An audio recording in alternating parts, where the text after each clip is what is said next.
성도 여러분 안녕하십니까? 성경 아카데미 오늘은 고린도 후서에 대해서 하나님의 말씀을 살펴보도록 하겠습니다. 고린도 후서는 고린도 교회에 만연한 거짓 사도들의 거짓 복음과 바울 사도를 대적하는 무리들을 향해서 복음을 그리고 바울의 사도직을 변호하는 바울의 서신입니다. 고린도 후서는 바울 서신 중에서요, 바울의 개인적인 이야기, 그리고 감정, 마음, 그 모든 것들이 가장 많이 나와 있는 서신, 그것이 고린도 후서입니다. 3차 선교 여행 중에 에베소에서 바울 사도는 머물고 있었습니다. 사도 바울은 자신이 2차 선교 여행 때 개척한 고린도 교회가 아름다운 소식과 성장하는 소식이, 날로 흥왕하는 소식이 펼쳐지기를 원했지만 고린도 교회에 많은 문제가 있다는 이야기를 듣고요, 고린도 전서를 써서 이 고린도 전서를 전하게 됩니다. 이 편지를 가지고 간 것이 디모데였죠. 디모데가 고린도 전서를 들고 고린도 교회를 찾아갔는데, 고린도 교회를 다녀온 디모데는 고린도 교회의 문제가 아주 심각하다는 것을 깨닫고 바울 사도에게 그것을 보도한 듯합니다. 이에 바울 사도가 지금 있는 곳이 에베소입니다. 그리고 고린도는 여기죠. 3차 선교 여행을 이렇게 다니고 있다가 여기에 머물고 있다가 다시 고린도로 가야 되는가, 이 소식을 듣고 바울은 망설이게 됩니다. 그리고 고민하게 됩니다. 그래서 1차 편지 갖고 안 되는구나. 그래서 다시금 편지를 보내게 됩니다. 그것을 디도가 가지고 가게 됩니다. 그래서 또다시 편지를 가지고 가게 되는데, 미리 말씀드리겠습니다. 이 편지는 신약 성경에 남아있지를 않습니다. 너무나 안타깝고 고린도 후서에 그 흔적이 남아있어요. 편지 하나를 더 보낸 거예요. 이번에는 디도가 가지고 가게 됩니다. 그런데 이 편지를 학자들은 비통한 편지 혹은 눈물의 편지라고 이렇게 이야기하고 있습니다. 비통한 편지, 그리고 눈물의 편지라고 말해요. 비통한 편지라고 이것을 부르는 이유는 바울 사도가 복음을 대적한 무리들, 그리고 자신의 사도직을 대적한 무리들을 가차없이 징계하라. 그들은 교회 쓴뿌리 같은 존재들이야 하고 비통한 마음으로 강하게 권면을 하고 있기 때문입니다. 그래서 고린도후서 2장 6절에 보면, 이러한 사람은 많은 사람에게서 벌받는 것이 마땅하도다. 고린도 후서는 물론 바울 사도의 단호한 면이 여러 서신서에서 등장하고 나오고 있지만, 가장 단호하고요, 비통한 마음, 처참한 마음, 그리고 감정이 벅찬 마음들이 고린도 후서에 많이 나와 있습니다. 디도가 가져간 편지를 이래서 비통의 편지라고 하고, 또한 눈물의 편지라고도 말합니다. 눈물의 편지라고 불리우는 이유는 바울은 화가 나서 비통한 마음으로 이 서신만 기록한 것이 아니라 눈물로 기록했다라는 것입니다. 고린도후서 2장 4절에 보면, 내가 마음에 큰 눌림과 걱정이 있어 많은 눈물로 너희에게 썼노니. 바울은 눈물이 많은 사람, 그런 감성적인 사람이 아니라 아주 굉장히 목표 지향적인, 의지 지향적인 강한 사람입니다. 하나님이 그래서 바울 사도를 선교에 쓰신 이유도 있는 것이에요. 그런데 고린도 후서를 향하여, 이렇게 고린도 교회를 향하여 눈물로 또 편지를 썼다라는 것입니다. 이 비통의 편지, 눈물의 편지를 이번에는 디모데가 아닌 디도가 들고 가게 됩니다. 그런데 말씀드렸듯이 이 편지는 지금 아쉽게도 신약 성경에 남아있지 않습니다. 그래서 이 편지, 비통의 편지, 눈물의 편지를 들고 고린도 교회에 다시 찾아갔어요. 그랬더니 처음 고린도 전서를 처음 받았을 때의 고린도 교인들의 모습과는 약간 다르게 바울 사도가 이 편지에서 권면하고 있는 것들을 고린도 교인들이 기쁘게 받았다는 소식을 듣게 됩니다. 그것이 고린도 후서 7장 6절 7절이죠. 그러나 낙심한 자들을 위로하시는 하나님이 디도가 옴으로 우리를 위로하였으니 그가 온 것뿐만이 아니라 오직 그가 너희에게 받은 그 위로로 위로하고 너희의 사모함과 애통함과 나를 위하여 열심 있는 것을 우리에게 보고함으로 나를 더욱 기쁘게 하였느니라. 이제 디도가 전한 편지를 보고 고린도 교인들이 마음이 움직였나 봐요. 그래서 바울의 권면대로 그들이 복음의 노선을 잘 걷게 되었나 봅니다. 그래서 바울은 기쁜 마음으로 안심하는 마음으로 쓴 것이 고린도 후서입니다. 또한 예루살렘에 있는 유대 기독교인들을 돕기 위한 헌금을 더욱더 독려하기 위해서였습니다. 예루살렘 교회, 그것은 모교회고 우리 기독교의 처음 시작이고 바울 사도는 그 교회가 위기와 고난에 처했을 때 자기가 개척한 모든 교회들이 힘을 합쳐서 그런 예루살렘 교회를 돕기를 원해서 헌금을 모금하고 있는 중이었습니다. 고린도 교인들도 바로 그런 데 동참하여서 기쁜 마음으로 예루살렘 교회를 돕자 하는 의도가 있었습니다. 뿐만 아니라 또 중요한 것이 자신을 대적한 무리 그리고 거짓 선지자들을 향해서 복음을 수호하고 자신의 사도직의 권위를 변호하기 위한 목적, 그것이 또한 고린도 후서. 그래서 어떤 신학자들은 이게 더 많다, 이게 더 큰 목적이다 할 정도로 사실 고린도 후서에서는요, 강한 말, 왜 그런 거짓 교사들을 너희가 받아들였느냐, 그들이 얼마나 악한 존재들인 줄 아느냐, 그리고 어찌하여 그대들은 그 거짓 교사들, 거짓 선지자들의 말에 그토록 쉽게 넘어가느냐, 내가 어떻게 가르쳤는데, 너희를 눈물로 가르치고 성령으로 가르쳤는데 어떻게 그렇게 쉽게 넘어가서 복음도 왜곡시키고 사도인 나 또한 사도가 아니라고 말하면서 고린도 교인 너희들조차도 그렇게 하느냐. 여러분 보세요. 거짓 교사가, 거짓 선지자들이 거짓 복음을 전하고 그 개척한 목사님, 선교사님, 바울을 대적하고 그 사람 사도도 아닌 것 같아, 이런 말을 해요. 그러면 거짓 교사나 거짓 선지자는 그러려니 해요. 근데 진짜 가슴 아픈 사람들이 누구겠습니까? 거기에 넘어간 사람들이에요. 내가 믿었던 사람들, 내가 사랑했던 사람들, 그들이 그렇게 쉽게 넘어가는가? 그래서 그렇게 쉽게 왜곡되고 나를 대적하는가? 이게 지금 우리가 객관적으로 제3자의 입장으로 이걸 봐서 그렇지 직접 우리가 그것을 당하잖아요. 그러면 정말 비통하고 가슴이 아플 것입니다. 그런 컨텍스트, 상황 하에 바울은 고린도 후서를 기록하게 됩니다. 자, 그래서 고린도 후서는 개인적인 비통한 심정, 그리고 복음을 기가 막히게 조화를 시킨 서신입니다. 막 화를 내요. 이럴 수 있느냐? 너희가 나한테 이럴 수 있느냐? 거짓 교사나 거짓 선지자는 그렇다 칠더라도 너희가 나한테 그럴 수 있느냐? 거기에 막 가슴 아파서 막 쏟아내는 게 아니라 거기서 느꼈던 감정, 아픔, 겪었던 고난, 그 개인적인 것 플러스 복음의 진수, 복음의 정수를, 이 개인적인 아픔과 당했던 고난을 복음의 진수와 잘 기가 막히게 연결을 시킵니다. 되게 자신이 고난과 아픔을 겪은 사람은 고난과 아픔 속에 있어버려요. 그 속에 있습니다. 헤어나오지를 못합니다. 그런데 바울은 그것을 복음적으로 하나님의 말씀으로 기가 막히게 해석을 해내갑니다. 그것이 고린도 후서에서 볼 수 있는 기막힌 개인적인 체험, 심정, 고난과 복음의 진수와의 조화를 나타내고 있습니다. 자신의 의도를 오해하는 고린도 교인들을 향해 아픈 마음을 표현합니다.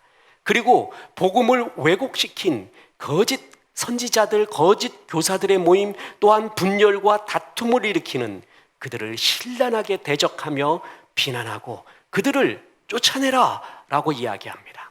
이렇게 자신의 개인적인 고통을 통해서 경험하는 하나님의 축복, 그 가운데서 경험하는 복음의 진수를 아름답게 결합시킨 그런 서신이 고린도 후서입니다. 내가 아픔을 겪었어요. 눈물을 겪었어요. 대개 이 이야기 할 때는 자기의 아픔과 눈물 이야기만 계속합니다. 사람은 거기에만 빠져 있을 수가 있습니다. 그런데 그것이 하나님 안에서 무슨 의미였다라는 것을 풀어냅니다. 다시 말합니다. 복음의 진리를 객관적으로 계속 표현할 수도 있습니다. 그죠? 그런데 나의 경험을 통해 내가 겪었던 아픔과 눈물과 고난을 통해 복음이 이런 것이다라고 설명할 수도 있어요. 바로 후자가 고린도 후서입니다. 자기가 겪었던 개인적인 일들, 지금 겪고 있는 아픔, 그것과 복음을 잘 결합시킨, 그래서 복음 안에서 새롭게 탄생한, 내 고난을, 고통을, 아픔을 복음 안에서 해석한 아름다운 서신이 바로 고린도 후서라는 것입니다. 자, 그래서 구조를 보면 자기 비난하는 자들에 대해서 하나하나 답변하는 이야기가 많이 나오죠. 그리고 나는 사도야, 하나님의 사도야 라는 것을 변론하는 이야기들이 사실 고린도 후서에 많이 나오고 있습니다. 자, 이제 주요 구조를 보겠습니다. 교회의 대적자가 되어서는 안 된다라는 것입니다. 저는 신약 성경을 보면서요, 가장 축복스러운 사람은 바울이 이 사람들을 기억해다오, 이 사람들을 기억해다오. 바울 서신의 훔이 제일 말미에다가 실명 이름들을 기록했잖아요. 어떤 것은 어떤 사람은 우리가 잘 아는 사람도 있고요. 어떤 사람은 누구인지 이름이 한 번밖에 안 나오는 사람도 있습니다. 그런데 그들을 기억해 달래요. 그 사람 정말 축복스러운 사람입니다. 근데 반면에 이 사람은 정말 내 복음에 방해가 되었던 자들이다, 악한 사람이다라고 그 악한 사람의 실명을 기록한 것도 있습니다. 이 사람은 오늘도 많은 목사님들의 설교에 나오면서 이런 사람 되지 말자라는 상징적인 인물이 되기도 했습니다. 이 사람이 제일 불행한 사람입니다. 교회와 하나님 나라의 대적자로 서서는 안 됩니다. 고린도 후서에는 바울 사도를 대적했던 무리들이 있었습니다. 두 부류가 있었는데 첫 번째 부류의 대적자들은 1장부터 7장까지에 나오는 부류들인데 이들은 바울 사도를 이렇게 대적합니다. 왜 그는 고난을 많이 받는 사람인가? 사도가 어떻게 그렇게 고난을 계속 겪을 수가 있는가? 사도라면 형통해야 되지 않는가? 그런데 우리가 직접 간접으로 듣는 것도 직접 경험하는 것도 보면 그는 고생 많이 하더라, 고난을 많이 받더라. 그게 어떻게 사도가 될 수가 있는가? 이렇게 말합니다. 자, 이건 우리가 지금 현실에도 수없이 듣고 있는 거 아닙니까? 하나님이 그를 사랑한다면, 하나님이 그와 함께 한다면 왜 그 사람이 이렇게 고난이 많은가? 어려움이 많은가? 눈물과 아픔이 그토록 많을 수가 있는가? 이런 말은 지금도 할 수 있습니다. 그렇죠? 아주 순수한 순진한 그리스도인 가운데 고난을 받을 때 이런 기도를 하는 분들이 많이 있습니다. 하나님, 내가 고난받는 건 괜찮은데 내가 고난받는 것으로 인하여 하나님의 영광이 가릴까 두렵습니다. 다른 사람들이 저 사람 교회에 헌신하고 있고 얼마나 하나님 나라 전도 선교 구제하는데 마음을 쓰고 몸을 쓰고 시간과 열정과 물질을 쓰는 사람이라고 하는데 저 사람 잘 돼야 될 텐데 저 사람이 잘못되는 걸 보면 하나님 영광을 가리지는 않을까요? 이런 고민을 하며 기도하는 사람들이 꽤 많이 있습니다. 우리들의 기도죠. 하나님, 내 고난으로 인하여 하나님의 영광이 가리지 않을까요? 이런 기도를 하는 사람들이, 또 이런 고민을 하는 사람들이 사실 많이 있습니다. 자, 우리가 신명기적 관점이라는 말을 제가 설교에서 많이 말했습니다. 신명기적 신학, 이것은요 우리 신앙의 90%를 좌우합니다. 신명기의 신앙은 간단하죠. if then이라고 했어요. 만약 뭐뭐 하면 뭐뭐 하리라. 이게 신명기 신학이고 이것이 우리 신앙의 90% 이상을 차지합니다. 만약 충성하면 축복하리라.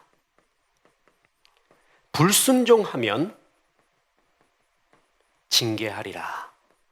자, 이게 신명기 신학이고 목사님들의 설교의 대부분, 우리의 신앙의 depth dimension, 심층 구조에 보면 전부 이게 나왔어요. 저 목사님의 설교를 다 분석해 보면 결국 이 얘기예요. 우리의 신앙의 근저에 전부 거의 이런 게 있어요. 그렇다면 보세요. 고난이 있다는 건 뭐죠? 그 관점으로 보면 고난이 있다라는 것은 뭘 의미합니까? 불순종했다는 것을 의미하죠. 이 관점으로 보면 말이에요. 바리새인들은 돈을 좋아한지라 라고 했습니다. 그들이 원래 돈을 좋아했을 수도 있고요.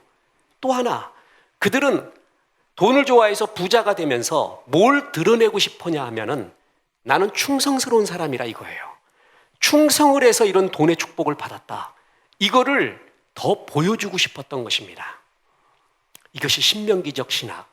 그런데 성경은 신명기적 신앙, 신명기적 신학만 있는 것은 아니죠. 이 관점으로 본다면은 우리는 하나님 앞에 충성하면 전부 부자, 전부 성공을 해야 되고, 만약에 하나님 앞에 불순종하고 악하게 살면 전부 가난하고 전부 망해야 돼요. 그런데 현실이 어떻습니까? 그렇습니까? 목사님들이, 우리 신앙인들이 제일 괴로운 게 이 공식대로 맞지 않는 듯한 경우, 현실이 너무나 많다는 거 아니겠습니까? 그래서 욥기가 나오는 거예요.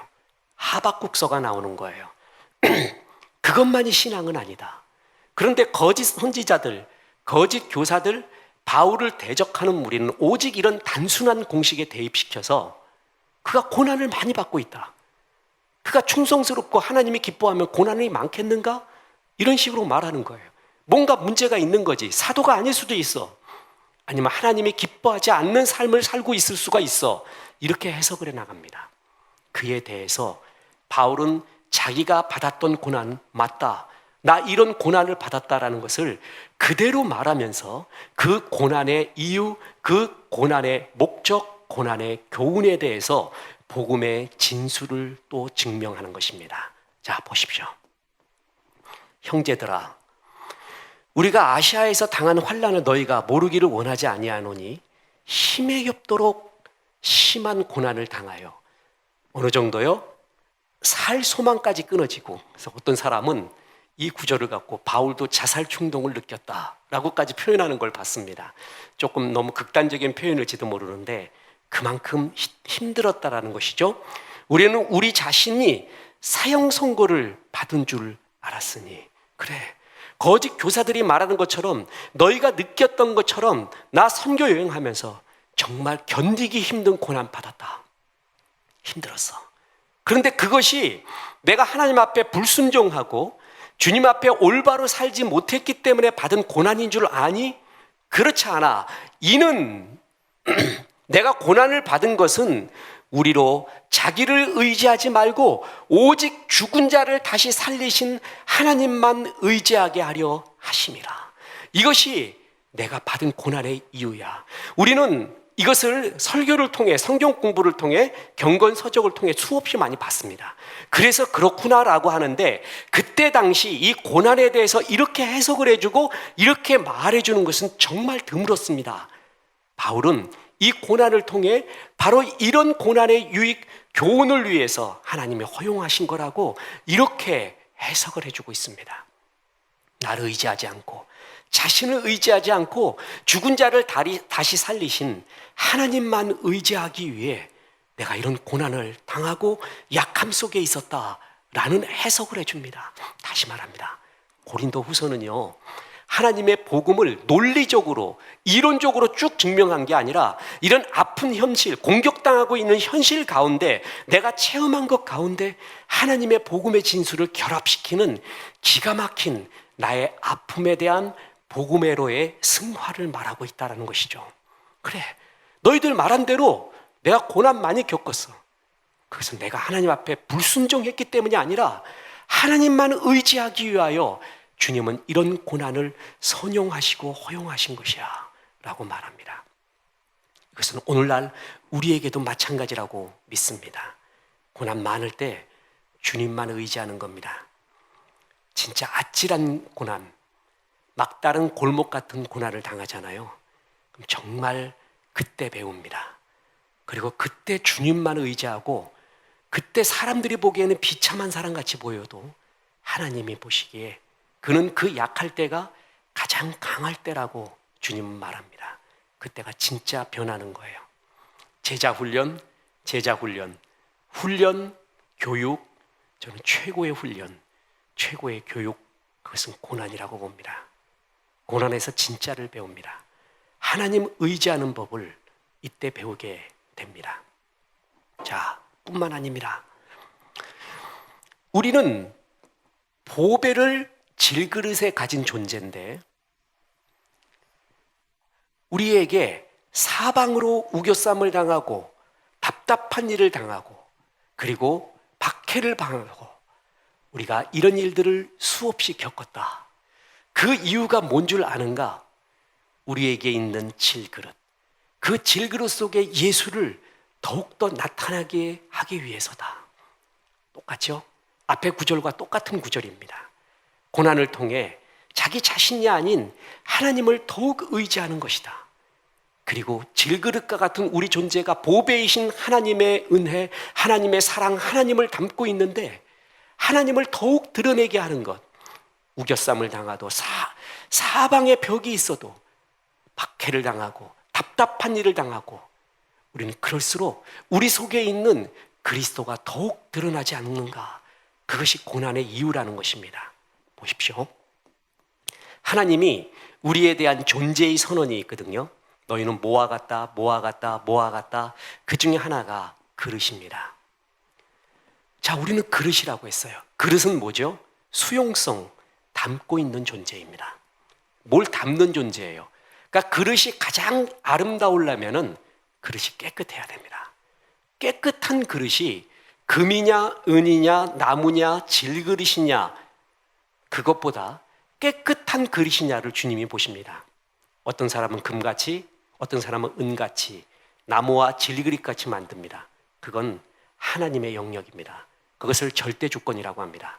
신앙은 절대 주권을 인정하면서부터 나옵니다. 문제는 내가 금이냐, 은이냐, 나무냐, 질그릇이냐가 아니라 깨끗하냐, 깨끗해서 아름다운 주의 은혜와 사명을 담을 수 있느냐가 더욱 중요한 것이죠. 그래서 질그릇 같은 우리가 보배이신 예수 그리스도를 담았어요. 그런데 보십시오. 고난을 당하잖아요. 그럼 그 그릇이 깨질 수가 있습니다. 그릇이 깨질 때 비로소 내 그릇이 담고 있던 것이 나오게 됩니다. 내가 예수를 담고 있었잖아요. 그러면 내 그릇이 깨지면서 예수가 드러납니다. 예수가 나오게 됩니다. 나라는 그릇이 담고 있었던 예수의 향기가 아름다움이 드러나요. 저 사람은 고난당해 보니까 진짜 예수 믿는 사람이었구나. 저 사람이 진짜 하나님의 자녀로서 주의 사랑을 갖고 있는 사람이구나. 언제 아냐 하면 고난을 당할 때입니다. 근데 내가 예수를 담고 있지 않았었어요.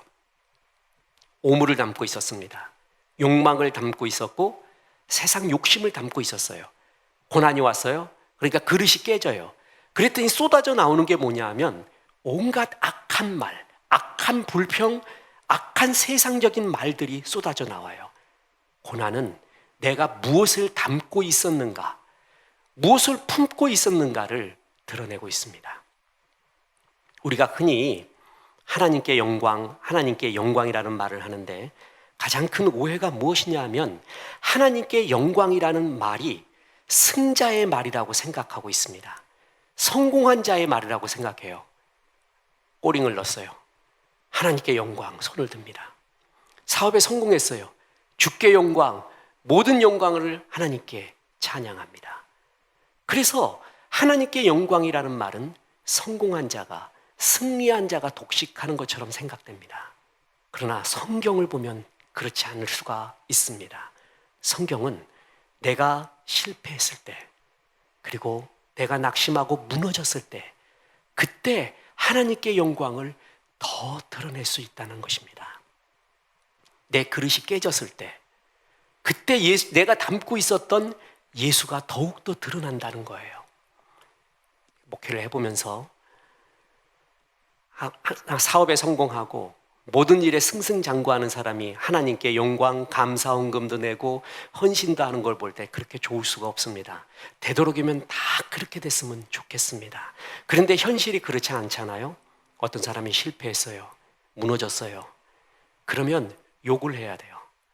그리고 떠나야 되고 낙심을 해야 돼요. 그런데 그 사람이 욕하고 낙심하고 불평하지 않습니다. 언제나 그 자리에 앉아 있습니다. 언제나 모습처럼 기도하고 찬송하고 하나님께 감사를 드리고 있습니다. 그가 실패했는데 말이에요. 저는 그때 하나님의 살아계심을 더욱더 느끼곤 합니다.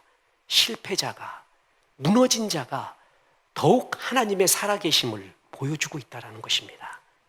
내 그릇이 고난을 당해 깨졌을 때, 우겨쌈을 당해, 사방에 답답한 일을 당해, 심한 박해를 당해 내 그릇이 깨졌을 때, 그때 내가 담고 있었던 예수의 아름다움이 더욱더 드러난다는 것이죠.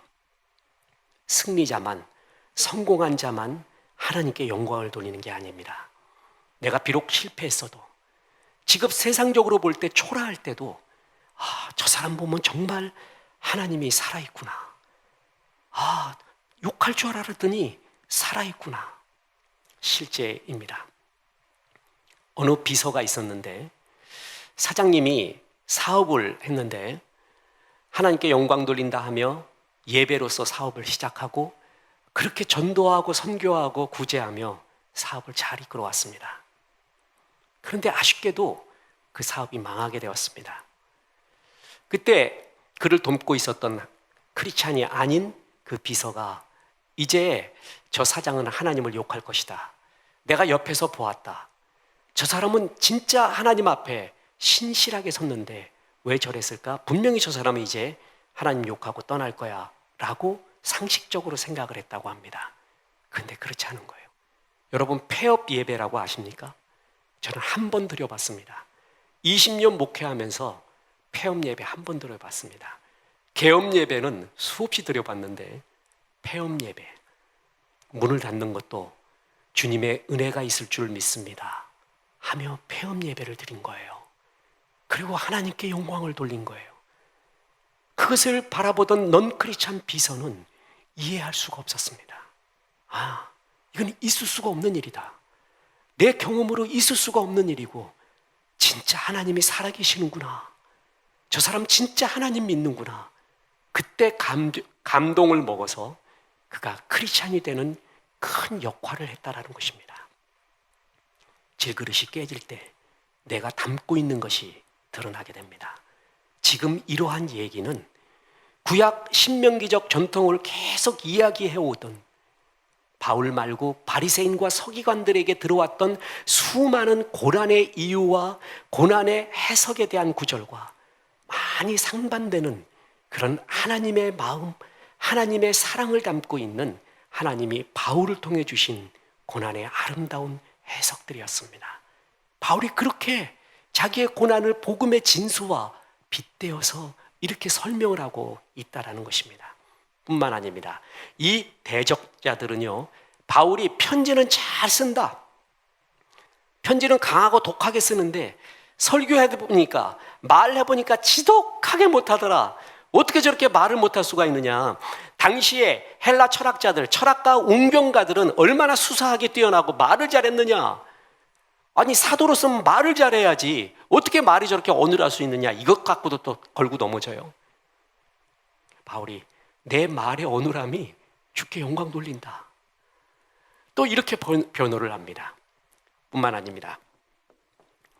두 번째 부류의 대적자들은 10장부터 13장까지 등장하는 거짓 사도인데 이들이 진짜 문제입니다. 자, 이들은 두 가지를 걸고 넘어졌어요. 바울 사도가 고린도 교회의 헌금을 아까 더 모으기도 원했다고 했죠. 그래서 위기에 처한 예루살렘 교회, 그 교회에 보내기를 원했습니다. 그런데 이 거짓 선지자, 거짓 교사들은 바울이 그 헌금 모아서 딴 데 쓰려고 한다. 그렇게 거짓 소문, 거짓 왜곡을 퍼뜨린 것입니다. 예나 지금이나 돈 걸려 있는 문제는 항상 예민하고 오해도 많습니다. 바울 때도 그랬던 거예요. 그랬더니 바울이 정말 기가 막혔습니다. 그래서 이렇게 말합니다. 내가 천막 짓는 일을 하지 않았느냐? 그리고 고린도 교회를 섬길 때 그 헌금들이, 너희들이 헌금도 잘 못 내고 있었들, 믿음도 없어서 그러고 있었을 때 고린도 교회를 섬길 때 누가 도와줬는지 아는가? 마게도냐 사람들이야. 그러면서 이렇게 말합니다. 고린도후서 1장 9절에 또 내가 너희와 함께 있을 때 비용이 부족하였으되 아무에게도 누를 끼치지 아니하였으면 마게도냐에서 온 형제들이 나의 부족한 것을 보충하였음이라. 내가 모든 일에 너희에게 폐를 끼치지 않기 위하여 스스로 조심하였고 또 조심하리라. 그대들 개척해서 교회를 키워나갈 때 헌금들이 모자랐고 내 개인적인 비용도 많이 모자랐는데 어디서 충당했냐 하면 마게도냐에서 온 교인들이 도와줬다. 나도 천막 짓는 일을 하면서 주의 일을 하였다. 내가 이렇게 고린도 교회 아직 성숙하지 않았기 때문에, 아직 성장하지 않았기 때문에 헌금 이야기하거나 이런 거 하면은 누를 끼치고 믿음의 시험이 들까 봐 이렇게 조심하고 살았다. 지금 헌금을 모으는 이유가 뭔지 아는가? 그대들이 이제 성장하지 않았는가? 성숙하지 않았는가? 이제 그 가지가 담을 넘어야 되지 않는가? 예루살렘 교회가 어렵잖아. 그래서 그대들이 도와줌으로써 신앙이 더욱 성장하고 이제 비로소 성숙된 신앙으로 서는 거 아닌가? 지금 그 얘기를 하고 있는 것입니다. 그렇죠? 이럴 때 비로소 성장하는 것입니다. 신약 성경에요, 참 신비한 법칙 중에 하나는 예수님 때부터요, 예수님이 그 많은 사도들과 제자들을 끌고 다닐 때 얼마나 많은 비용이 들었겠어요, 한 달에. 어떤 성경학자들은 1,000만 원에서 2,000만 원, 아니 3,000만 원, 더 막 이렇게도 이야기하는 사람도 있습니다. 뭔지는 모르겠습니다. 그런데 예수님은 돌을 들어 떡을 만들어 버리고요, 돌을 들어 금을 만들면 다 해결될 일이었습니다. 그러면 아마 모여든 제자들의 수가 100배, 1000배가 넘을 것입니다. 그런데 예수님은 그렇게 하지 않습니다. 일부러 이 헌금에 관한 한, 물질에 관한 한 수산나를 비롯한 여인들의 섬김과 공개를 받게 됩니다. 왜 그런지 아세요?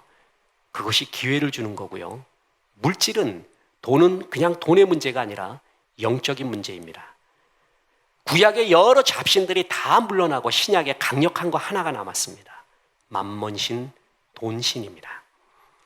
그래서 두 주인 섬기지 말라는 두 주인을 이야기할 때 하나가 물질이고 하나가 하나님이었을 정도로 하나님과 맞짱을 뜨고 있는 최고의 신약에 남아있는 강력한 신, 그게 돈신, 만몬신이었습니다.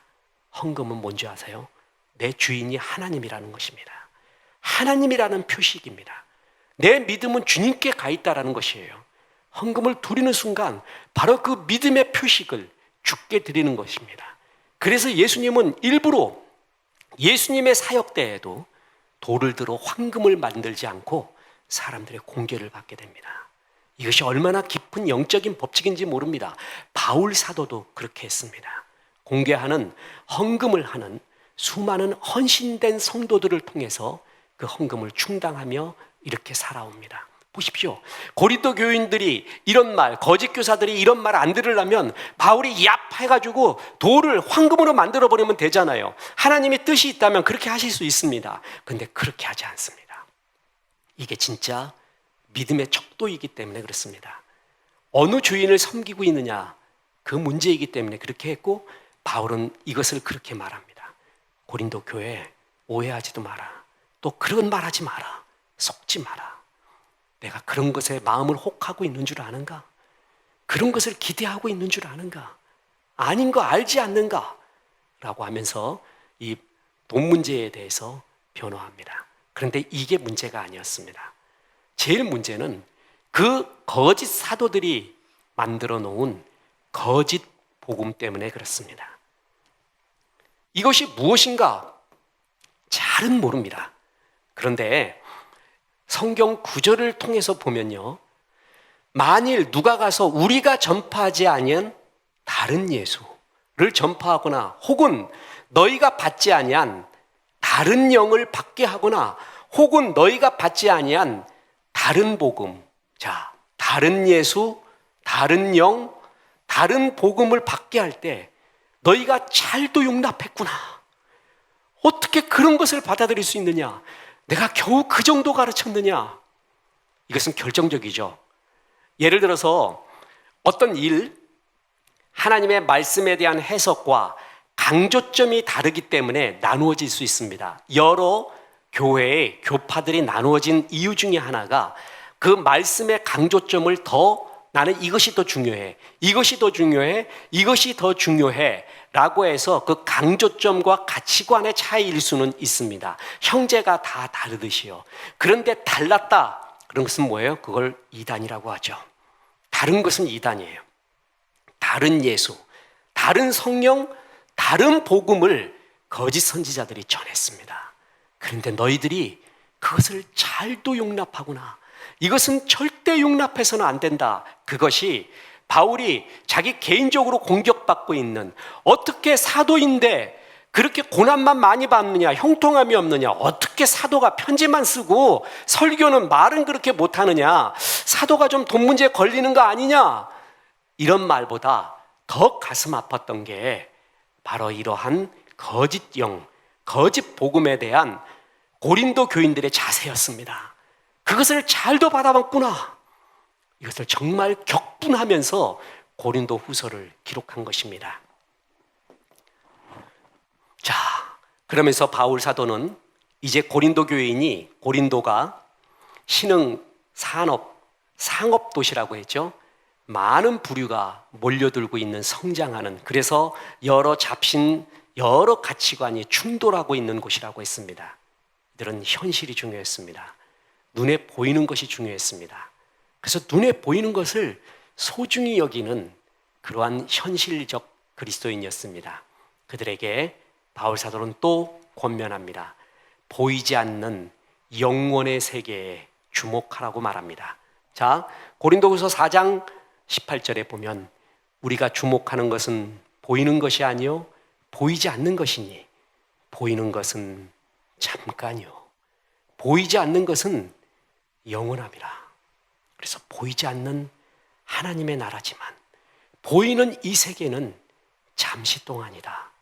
보이지 않는 하나님의 나라를 바라봐라. 참, 이것은 수없이 강조해도 과함이 없습니다. 우리는 코로나19로 인해서 이 세상의 기반이 그렇게 든든하지 않는다라는 것을 우리 살아생전에 하나님이 체험하게 했습니다. 하버드 대학의 경영대학원 교수인 존 코터라는 교수가 있습니다. 이 교수님이 쓴 세계적인 명저가 뭐냐면 우리의 빙산이 녹고 있다. Our iceberg is melting. 우리의 빙산이 녹고 있다. 철가방이라고 여겨졌던 직업들, 이거는 든든한 빙산이라고 여겨졌던 수많은 든든한 기초를 가진 모든 것들이 녹고 있다. 안전하지 않다는 거예요. 안개 같고 바람 같은 이 세상 아닙니까? 신앙인들은 이걸 볼 때마다 그렇구나. 코로나 겪을 때마다 그렇구나. 이 세상 내 집이 아니구나. 영원한 집은 하늘나라에 있구나라는 것을 절실히 느껴야 됩니다. 과학자들은 눈에 보이는 사과를 보고 과학의 원칙을 발견해냅니다. 시인들은 달려있는 보이는 사과를 보고 노래하고 시를 적습니다. 그런데 신앙인은 달려있는 사과를 보고 이 사과를 있게끔 만든 보이지 않는 하나님을 바라보고 믿는 존재들입니다. 이것이 제일 강한 것입니다. 우리가 예배 드리러 가자라고도 말하고 예배 보러 가자라고도 말합니다. 다 맞습니다. 예배는 하나님께 대한 최상의 드림입니다. 또 하나, 예배는 보는 것입니다. 눈에 보이는 이 세상이 아닌 영원한 세상. 마치 하나님이 밤모섬에 유배되어 있는 사도 요한에게 요한아, 일리 와봐라. 내가 영원한 세계를 보이리라 하면서 계시록 4장이 열리며 열린 천국의 환상을 보기 시작하면서 사도 바울이 계시록을 적기 시작하지 않습니까? 이 세상에서 볼 수 없는 하늘나라의 영원한 것, 세상에 보이지 않는 하늘나라의 아름다운 것, 그것을 보는 게 예배입니다. 보이는 것은 잠깐입니다. 보이지 않는 것은 영원합니다. 영원한 것 바라보는 것. 그래서 이 세상에서 가장 지혜로운 자는 영원한 것을 위하여 영원하지 않는 것을 드리며 사는 삶입니다. 이 세상에서 제일 미련한 사람은 영원하지 않는 것을 위하여 영원한 것을 허비하며 사는 삶입니다. 영원한 세계를 바라보며 주님의 은혜를 바라보며 바울 사도처럼 내 현실을 복음 안에서 다 해석을 하며 하나님 앞에서 승리하는 귀한 종들이 되시길 주 예수의 이름으로 축원합니다. 기도하겠습니다. 하나님, 오늘 고린도 후서의 말씀을 통하여 종들에게 말씀하여 주시니 감사합니다. 그리스도의 아름다움이 우리의 고난을 통하여 드러난다면, 우리가 고난을 통하여 주님을 더욱 의뢰할 수 있다면 우리가 고난을 아름답게 바라보며 주를 바라봅니다. 영원하지 않는 이 세상 바라보지 않도록 도와주시고, 고난을 통하여 현실을 통하여 늘 영원한 하나님 바라보며 사는 귀한 종들 되게 도와주옵소서.